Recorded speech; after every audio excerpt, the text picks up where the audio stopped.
Welcome back to the New York Medicaid EHR Incentive Program tutorial series, Attesting to 2017 Meaningful Use in the MyPass System. This is Part 2A of the 4-part series entitled Attesting to Modified Stage 2. This tutorial is aimed at providers attesting to 2017 Modified Stage 2 Meaningful Use. If you're attesting to 2017 Stage 3 Meaningful Use, you can skip this tutorial and move on to Tutorial 2B. This tutorial serves as a guide for eligible professionals who are participating in the New York Medicaid EHR Incentive Program and are attesting to 2017 Modified Stage 2 in the MyPass system. You can pause, rewind, or fast forward this video as needed. In this tutorial, we'll look at functionality of attesting to Modified Stage 2 in the MyPass system. If you have specific questions about meeting the requirements for one or more objectives, sign up for one of our Modified Stage 2 webinars. Let's get started. Upon completing the eligibility portion of your Meaningful Use attestation, you'll be brought back to the EP summary screen. You'll notice that your eligibility status has changed from incomplete to pass. To begin your Meaningful Use attestation, click the Edit button next to Objectives. Because you stated you would be attesting to Modified Stage 2 objectives when you completed the eligibility screen, the Modified Stage 2 measures will appear when you click Edit. Upon clicking Edit, you'll be brought to the EP Meaningful Use Objective screen. To begin your attestation, click on the hyperlink of the objective you wish to attest to. You don't have to go in order, but in our example, we will start with Objective 1, Protect Patient Health Information. This will bring you to the Objective 1, Protect Patient Health Information screen. If you need more information on any of the questions, hover over the question mark icon for more information.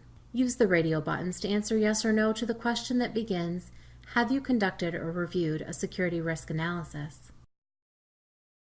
If you answered yes, enter the security risk analysis complete date.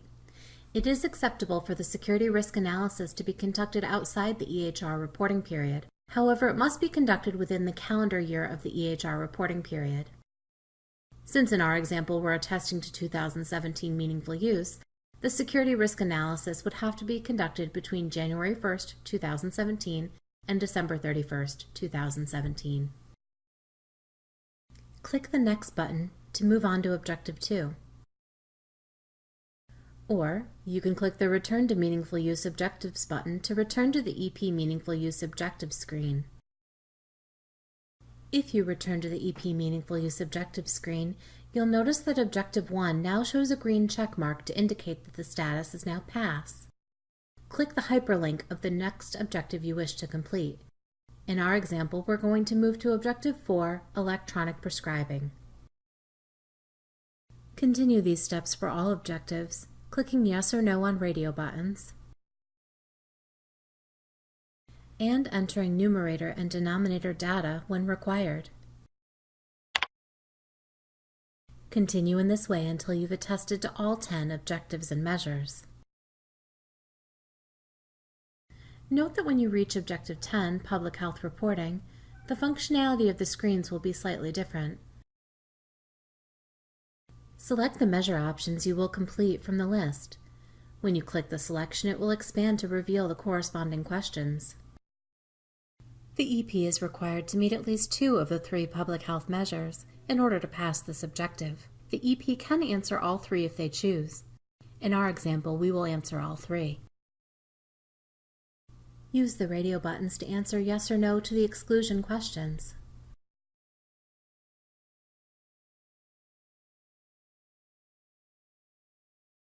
Then use the radio buttons to answer yes or no to the question, are you in active engagement with a public health agency to submit immunization data? If you answer yes, enter the public health agency PHA name that you are in active engagement with to submit immunization data. You can click the Add button to add additional PHA names if you're in active engagement with more than one PHA. For a complete list of public health agency names, please visit our program website at www.health.ny.gov/EHR and navigate to either the Public Health Reporting homepage or FAQ EP89. If you click the Add button but do not wish to add an additional PHA name, you can leave the extra field blank. Continue these steps for each measure option that you are attesting to.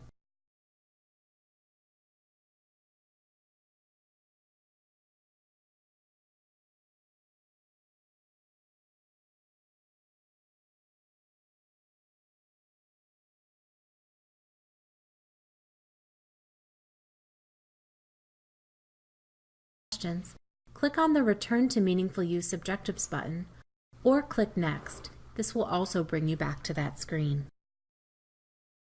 On the EP Meaningful Use Objectives screen and under the Status column, you'll see green check marks next to each completed objective. If you need to return to any of the objectives, you can do so by clicking on the specific objective hyperlink in blue. If you've successfully attested to each objective, click the Continue to Clinical Quality Measures button to navigate to the CQM portion of your attestation. Or click the EP Summary button located at the top left corner of your screen to navigate back to the EP Summary page. Back on the EP Summary screen, you'll see that your Objectives column has changed to Pass. If it shows something other than Pass, that means you need to go back and address something on one or more of the objectives. Click Edit to return back to the EP Meaningful Use Objectives screen to see which objectives need to be addressed. Otherwise, you can click the Edit button next to Clinical Quality Measures to begin your CQM attestation. Congratulations, you've completed the New York Medicaid EHR Incentive Program tutorial attesting to 2017 meaningful use in the MyPass system. This is Part 2A of the 4-part series entitled Attesting to Modified Stage 2. Please move on to Tutorial 3, Clinical Quality Measure Reporting. If you have additional questions on the details of any of the objectives and measures, navigate back to the EHR Incentive Program website and register for one of the Meaningful Use webinars.